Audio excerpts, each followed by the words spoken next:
June 12, 2020 నాటికి ఉన్న 23,556 కోట్ల రూపాయలను వేల కోట్ల రూపాయల బకాయిలను చెల్లించాం.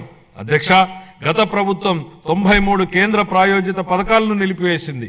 9,371 కోట్ల రూపాయల బకాయిలను చెల్లించడం ద్వారా 74 పథకాలను మా ప్రభుత్వం పునః ప్రారంభించింది. దీనివల్ల కేంద్రం ప్రభుత్వం నుంచి మన రాష్ట్రానికి మరిన్ని నిధులు అందాయి. నీటిపారుదల, రహదారులు మరియు ఇతర పనులకు సంబంధించి 12,735 కోట్ల రూపాయల బకాయిలను చెల్లించడం వల్ల రాష్ట్ర ఆర్థికాభివృద్ధి పునరుత్తేజితమైంది. పంచాయతీలు మరియు మున్సిపాలిటీలను బలోపేతం చేయడానికి 2,793 కోట్ల రూపాయల ఆర్థిక సంఘం నిధులను మా ప్రభుత్వం చెల్లించింది. ఎన్టీఆర్ భరోసా, ఎన్టీఆర్ వైద్య సేవ మరియు దీపం 2.0 పథకాలకు 31,613 వేల కోట్ల రూపాయల్ని మా ప్రభుత్వం విడుదల చేసింది.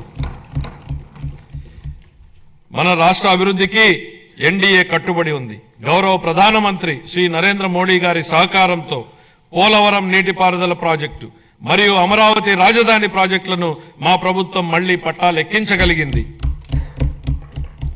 23-24 ఆర్థిక సంవత్సరంలో మూలధన పెట్టుబడుల కోసం కేంద్ర ప్రభుత్వాలు రాష్ట్రాలకు అందించే ప్రత్యేక సహాయంలో అయిన ఖర్చు కేవలం 4,090 కోట్ల రూపాయలు మాత్రమే. 24-25 ఆర్థిక సంవత్సరంలో మన రాష్ట్రానికి గణనీయంగా 7,200 కోట్ల రూపాయల మేర కేటాయింపులు పెరిగాయని గౌరవ సభకు తెలియజేయడానికి ఎంతో సంతోషిస్తున్నాను.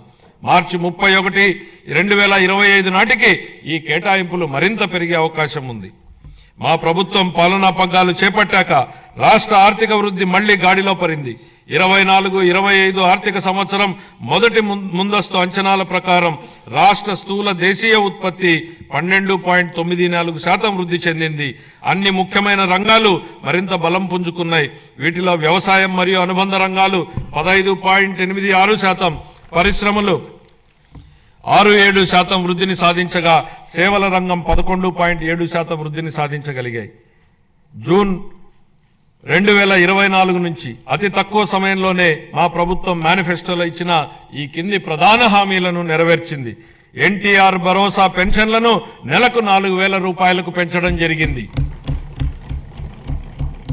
పేదల కోసం 204 అన్నా క్యాంటీన్లను ఏర్పాటు చేయడం జరిగింది. దీపం పథకం ద్వారా ఉచిత సిలిండర్లను ఇవ్వడం జరుగుతోంది. అర్చకులు, ఇమాంలు మరియు మౌజన్లకు గౌరవ వేతనం పెంచడం జరిగింది. 16,347 ఉపాధ్యాయుల నియామక ప్రక్రియకు మా ప్రభుత్వం శ్రీకారం చుట్టింది.